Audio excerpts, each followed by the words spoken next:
And now, tonight's presentation of radio's outstanding theater of thrills, Suspense.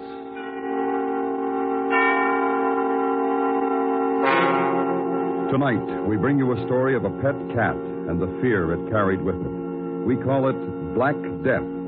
So now, starring Mr. Edgar Barrier, here is tonight's suspense play, Black Death.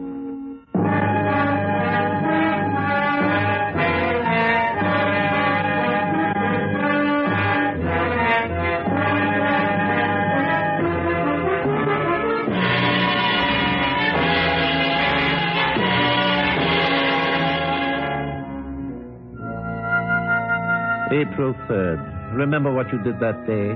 It was a Saturday, so maybe you weren't working. The air held that first promise of spring, so you probably felt the urge to go outside, maybe to the park. If you did, chances are you brushed against death. Black, unpredictable, anonymous death. Listen. Yes, it's a cat. We called him Jerry. Just a tomcat, color black, disposition friendly, usually. Not too good as a mouser, no real need for it. You see, Jerry gets pretty well fed where he lives. And what mice we have there in the Biological Institute wouldn't be very healthy for Jerry. They were likely as not to be inoculated with anthrax, typhoid, rabies, cholera, typhus, or plague. We were doing special work with plague at the Institute, studying and manipulating the deadly Pastorella pestis, the rod-like germ of the Black Death. I blame myself, of course. I should have known about Jerry. As director, it is my business to know everything about the Biological Institute, to keep track of the last submicroscopic bacillus and spore in the smallest test tube. But that morning, I didn't know about Jerry.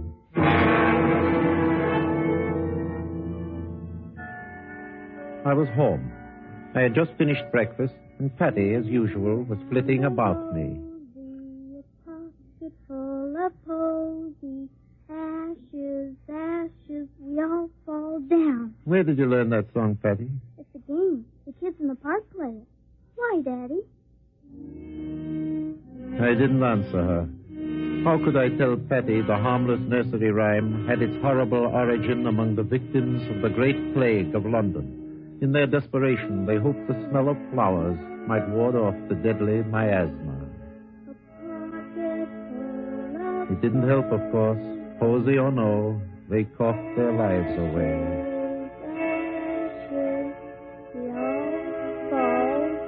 And they did fall down by the uncounted thousands, never to rise again. Don't forget, Daddy, you promised. Promise? What did I promise now? To take me with you to the office. You remember. I said if it was all right with Mother. Oh, I asked Mama, and first she said no, because she always worries about the germs. Then I told her you said the Institute is the safest place in town, because every germ is under a lock and a key. So she said all right. All right, you little minx. You win. Oh, goody. Now I'll get to play with Jerry. I'll get it, dear. Hello? Dr. Gebhardt. Oh, hello, Dr. Mac. Gebhardt. Dr. Gebhardt, I think I've got it. Got it? What's the matter, Mac? Plague. No, that's impossible. All the symptoms. There's a leak somewhere. Hurry, Doctor. I'll be right down. I'm all ready, Daddy. Not today, Patty. But, Daddy. Not today, I said. I'm sorry. You promised, Daddy, and I wanted to play with Jerry.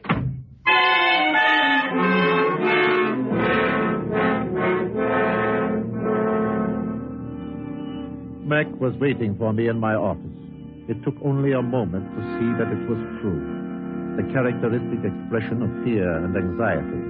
His skin hot and dry. The hacking cough. Am I glad to see you? Oh, Mac, what are you doing up?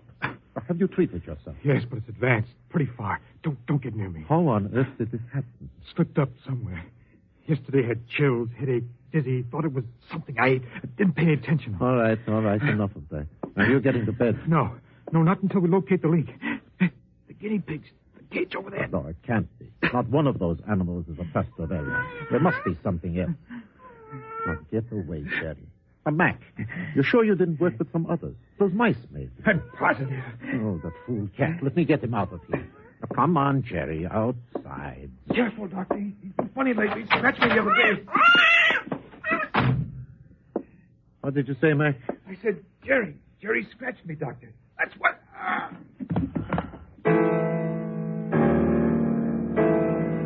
He lay there, writhing on the floor. And then he was gone. Once the deadly bacillus took hold of his lungs and his blood, our miracle drugs were no more effective than the posies of those ancient, terrified Londoners. But I wasn't thinking of that. I was looking at the long, ugly, inflamed scratches on his arm. Jerry. It didn't seem possible, yet there was the proof. Somehow Jerry had picked up the infection, which could happen 100 ways, and passed it on to Mac.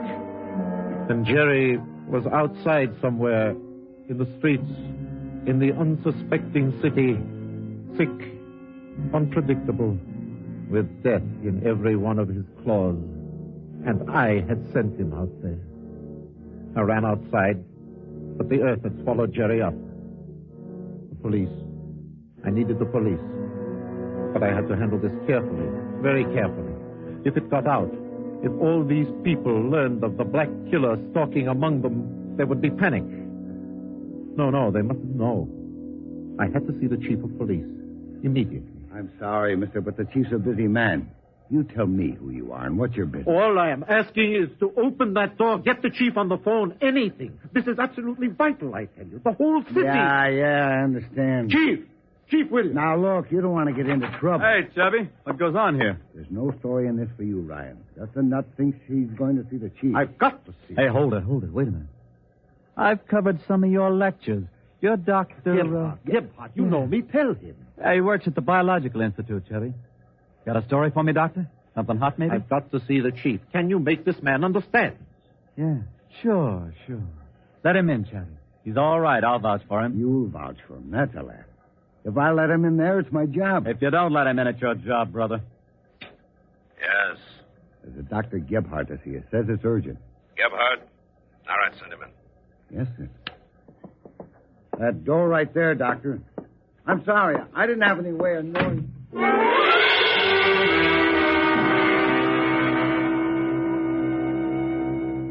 tell you, Chief, that cat has got to be found, even if it takes every man in the department to do it. Well, that's just fine, Doctor. Have you any idea just how many black cats of that description are at large in a city of this size? It doesn't make any difference. We were working with plague bacillus in its purest form at the Institute.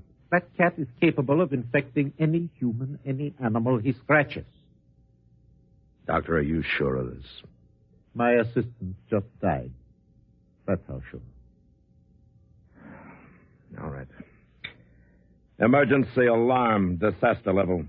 All leaves canceled. Alert every available man for orders. Transmit to fire department, highway patrol, county sheriff's office, state and federal agencies.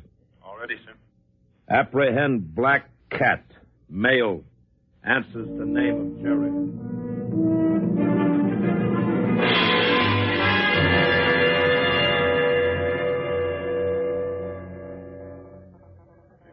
On site, but do not approach or touch the cat, dead or alive. Report in location immediately on contact and stand by for decontamination squad.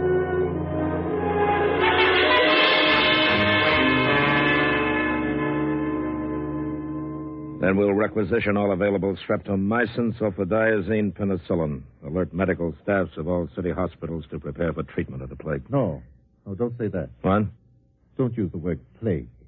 Once it gets out what we're after, the whole city will let go in panic. Yes, I agree with you, Doctor, but these alarms go only to the law enforcement bodies. As soon as I can get the machinery going, I'll warn the newspapers to clamp the lid on it. They'll do it? Oh, sure, they'll all play ball. Except maybe the tabloids. The tabloids? What? Oh, what's the matter? I'll be right back. Officer, where's that man who was here before? Ryan? I don't know. He listened to about half the chief's order, and then he beat it out of you. I remembered where I had seen Ryan before.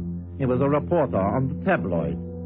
A year ago, he broke an off-the-record statement of mine, caused no end of trouble. He had recognized me just now, and he had heard enough of the chief's orders to put two and two together. I had to catch him before... There was a bank of phone booths ahead. I scanned the glass doors until I saw his form hunched inside. It's the plague. A cat's got it. Of course I'm sure. I even know the cat. I've seen him in the Institute. A black top. Oh, hello, Dr. Gebhardt. Hey, hold it, Bill. Here's Dr. Gebhardt. Maybe he'll give us a direct statement. How about it, Doctor? What's the latest on the plague situation? The latest is you're going to kill that story and kill it quick. Why? It's true, isn't it? Look, you can't let this out. Do you realize what it means if that news breaks on this city? The hospitals will be swamped with panic-stricken people. There won't be men or equipment or time to take care of the real victims. What an angle. Hey, Bill, get this. Take out photographers in all the hospitals and watch for the fireworks. Oh, wait, you've got to call this off. Read it in your daily tabloid, Doctor. Plague strikes city. You dirty... Go ahead, hit me. The tab gives us a bonus if we're socked in the line of duty. You earn it.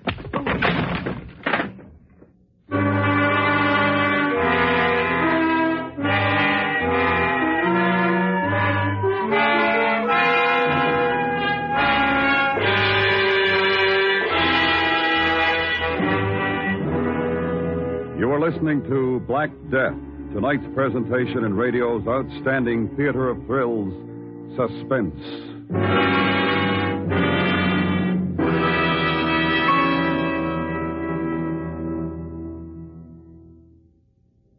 Tomorrow evening, exclusive on CBS Radio for the 9th straight year, hear the Hambletonian, the greatest event in the world of harness racing. Coming to you direct from Good Time Track in historic Goshen, New York. The Hambletonian is this season's climax in harness racing, matching the best trotters in the Grand Circuit. CBS Radio's John Durr provides color and comment. Charles Hinkle, official announcer for Grand Circuit trotting events, is your reporter. Tomorrow evening, on most of these stations, a CBS Radio sports exclusive. Hear the Hambletonian start to finish. And now we bring back to our Hollywood soundstage Mr. Edgar Barrier, starring in tonight's production, Black Death, a tale well calculated to keep you in suspense.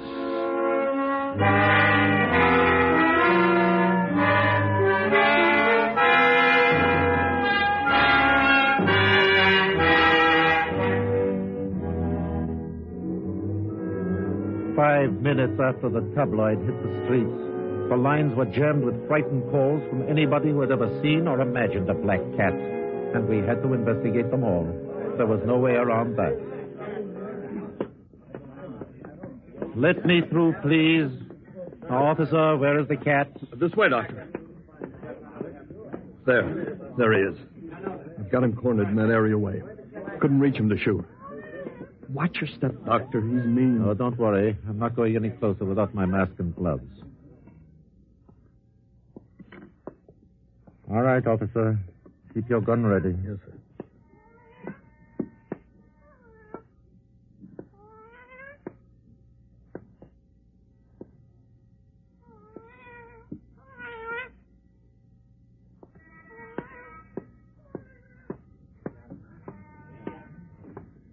No, it's not Jerry. Here, this is the 18th false alarm we've chased down in the last 2 hours. Call the animal shelter, officer. Chief Williams was right about one thing. I had no idea how many black cats could be loose in a city the size of ours. It was late afternoon when the alarms stopped coming in faster than we could take care of them, and I got back to the chief's office, tired, with a feeling of hopelessness. Every substation, every hospital, every doctor's office in town, it's the same. You'd never believe so many people could get bitten, scratched, mauled, or kissed by cats in a single day. Or think they did. The blood test? Every last one negative so far. Oh, thank heaven for that, anyway. I don't know. We're going to have to find one victim anyhow, or we'll never get a line on that cat. Now, come over here, Doctor. Let's look at this map. I followed Chief Williams to the big wall map. Inside the perimeter of the circle that stretched a mile in every direction from its center at the Institute, colored pins dotted sector after sector, and the area was slowly, painstakingly mopped up by peace officers with drawn guns. It was like war. It was war. War without quarter against a single enemy more dangerous than a battalion of soldiers. Slowly, the cordon narrowing in around Jerry, compressing him into a smaller and smaller space. Chief. Yes. Dr. Gebhardt's wife is calling again. Oh? Oh, yes, Doctor. I'm sorry. She's been trying to get you all day. Here, you can take the call here. Oh, thanks. Hello, Dolly. Yes, I know. No, we haven't caught him yet, but don't worry about it. Oh? Good. Switch all the men you can to the park. Well, I suppose she's safe enough there, darling. But you'd better get her inside. Don't take any chances. Dr. Gebhardt. Yes? I've got to go now, Ella. Yes, of course, I'll be careful. Dr. Gebhardt. You watch out for Patty. Goodbye. Yes, Chief. What The is break, it? Doctor. Your cat's pinned down. We'll get him now. Oh, thank heaven. Where? In Washington Park. Where? I've thrown an airtight cordon around the park and given shooting orders. It's only a matter of time now. Washington Park? Are you sure? Yes, we got a positive blood test. The woman was picnicking in the park. She petted and fed your cat, and he scratched it. The blood test was... What's the matter, Doctor? Patty, my little girl, is in Washington Park. What? Yes, she's been playing there all afternoon. My wife just told me.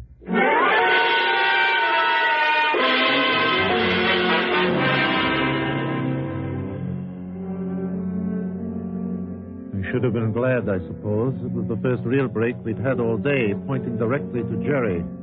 But all I could think of was my daughter. As soon it would be dark. And then Jerry would be nothing but two shining coals of eyes, hungry and erratic, invisible as the virus of death he carried in his own dying body. It was then, I think, I first thought of Jerry as what he really was. Death. Black death. The police had herded all the people caught by the dragnet into a corner of the park. And then I heard shots. The cleanup squad was going through the park with drawn guns, systematically killing all living things that could spread the plague. But shots go wild. And Patty was somewhere out there. What are you doing here? Can't you civilians follow orders? You belong back there with the others. I'm Dr. Gebhardt. You've got to stop shooting. Don't tell me what I got to do. I got my orders. That's all right, officer. I'll take over here. Oh, yes, sir. Have you seen a little girl, about 8, long brown hair? Well, there's lots of kids there with the others. We herded them all over by the picnic table. No, she's not there. I looked. And I'll guarantee she ain't in the park. We covered every inch of the place, gone down to the water on all sides of the lake. But what about that island? Mister, can you imagine a cat getting out to that island? A cat? Well, there's a bridge, isn't there? I know cats, mister. No cat's going to cross water if he can help it. Bridge or no bridge. You idiot. He could be carried, couldn't he? And it's the last possible place. And I tell you Officer, your orders were to mop up this park, all of it, not to use your own judgment about the habits of cats. Yes, sir. I ran over the bridge. The little island in the middle of the lake, so idyllic and peaceful by day, now looked in the darkening shadows like a silent, waiting jungle. It was the one last place that Jerry could be. At the chief's orders, we spread out 5 yards apart, then started across the island. We were like jungle beaters, driving warily ahead, leaving no single inch of ground or bush or tree unexplored. It was dark now. I could not see the others. Except for the trample of their feet on the twigs and the fitful play of the officers' flashlights, I might have been alone on this island. Alone with death. In the windows of the tall apartments surrounding the park, lights winked on and off in a haphazard pattern. One of those lights should have been my own. Only I knew my wife was pressed anxiously against the police cordon that kept her out of the park. And Patty, my own little girl. Oh, you bad man! You tried to kill my kitty. Patty. You tried to kill my kitty. Patty! Patty! What happened? Did you get him? Chief, I saw the eyes shining in the dark. I didn't know there was a kid Patty! there. Patty, are you hurt? Where is she? Where did you see the cat? In there, down under them bushes. I followed the beam of the officer's flash. Patty had crawled deep inside a natural tunnel under the thick twining cypress. I saw her tear-stained face, frightened, and then 2 coals of fire glared at me from the shadow. In her arms. Takes a notion to scratch her. Patty, let the kitty go. No, go away. I can make him out better now, Chief. I think I can hit that cat. Put it away, Blanchard. Yes, sir, Chief. Only it... Give me your flashlight, officer. I'm going in there. I raised my mask, dropped to my knees, and started into the opening between the close-set hedges. But I got no further than the opening. No, go Patty, darling. It's Daddy. It's me, darling. Oh, you're not my dad. You're a bad man. You're gonna hurt me. Go away. What's got into her? It's your mask, Gebhardt. That's what's scaring her. Oh, of course. That's what it is. But you're not going in there without a mask. Patty has no mask. I'm going in to get my little girl. Patty? Patty, it's Daddy. Don't be scared. I'm coming in with you to take you home to Mama. Oh, don't be scared, darling. I'm not scared, Daddy. Jerry's here. Yes. Now, Patty, let me hold Jerry. You won't take him away from me? Now, don't squeeze him. He'll scratch. He hasn't scratched you, has he, darling? Oh, no, Daddy. Jerry wouldn't do that. He's my friend. Yes, of course he is, baby. But Jerry is sick. He's very sick. You'd better let me hold him. You make people well, don't you, Daddy? You're a doctor. That's right, darling. I make people well. Here, then, Daddy. You take Jerry and make him well. He was in my arms. Suddenly, he didn't seem like Black Death anymore. It was just Jerry. The old familiar Jerry I had fed and scolded and petted for all the years he'd been a fixture at the Institute. He relaxed in my arms as only a cat can and stretched forth a long paw. The claws came out and rested on my bare wrist. If he made a quick move, even involuntarily, but Jerry didn't make the move. Slowly, the claws, still holding their deadly venom, sank back into their furry sheaths. I took a bottle out of my pocket, uncapped it. What's that funny smell, Daddy? It's medicine for Jerry. It's called chloroform. Will it make him well? It will make him go to sleep, dear. You see? He's asleep now. I'm sleepy too, Daddy. Can we go home now? Oh, yes, Patty. We're going home. We're going home now.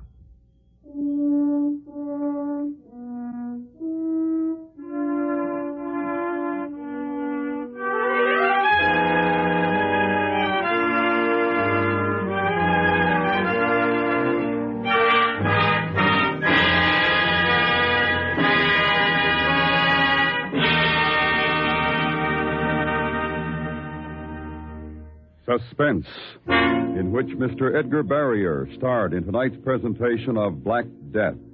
Next week, the story of betrayal and retribution on Devil's Island. We call it The Stool Pigeon. That's next week on Suspense.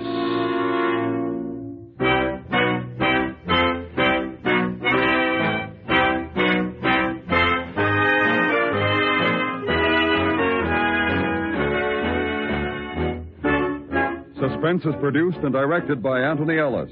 Tonight's script was written by Lawrence Goldman. The music was composed by René Garrigan and conducted by Wilbur Hatch. Featured in the cast were William Conrad, Mary McGovern, Gil Fry, Jack Edwards, Jim Musser, Joe Cranston, and Barney Phillips. Thursday nights, The Whistler brings mystery on the CBS Radio Network.